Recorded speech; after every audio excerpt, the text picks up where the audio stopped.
ভাইয়া তুমি ব্যাগ গুছাচ্ছ? কি হয়েছে? না তেমন কিছু না, 5টা বাজে ফ্লাইট, এই জন্য ব্যাগ গুছাইতেছি। যাইতে হবে না? ফ্লাইট মানে কি বলতেছো তুমি? কি হয়েছে আপনার? আপনার যাওয়ার ডেট তো আরো 2 মাস পরে। এখন কোথায় যাচ্ছেন আপনি? হ্যাঁ, আরো 2 মাস পর আমার ফ্লাইট ছিল। প্রবাসে থাকতে থাকতে নিজের জীবনটারে আঙ্গার করে ফেলাইছি। প্রবাসে অনেক কষ্ট, এত কাজ করি, এত কষ্টের কাজ করি, যখন পরিবারের মুখে হাসি ফোটে সেই কষ্টগুলো আর কষ্ট থাকে। সবচাইতে আপনজন জীবন সঙ্গী, তাকে ছাইরা যখন প্রবাসে থাকি, এর থেকে কষ্ট একটা প্রবাসীর জীবনে আর কিছু নাই। আর সেই জীবন সঙ্গী যদি বিশ্বাস ভাইয়া দিয়া অন্য কিছু করে, তাহলে এই জীবনটা রাইখা লাভ নাই।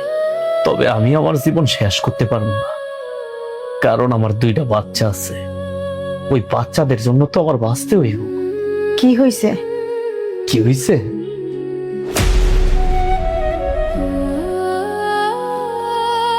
কিরে এলিয়াস, তোর কি মন খারাপ?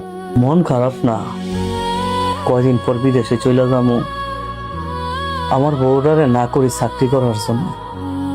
তার শখ চাকরি করব, ভালো পদে চাকরি করব। আমি টাকা পয়সা কামাই, তার চাকরি করার কি দরকার? এইটা নিয়ে ভাবতাছি কখন যে কি হইয়া যায়। হইয়া যায় মানে? আরে বেটা, হইয়াই তো গেছে। মানে হয়েছে কি দেখো? এই যে দেখ। মহিমা, জায়গাটা কেমন?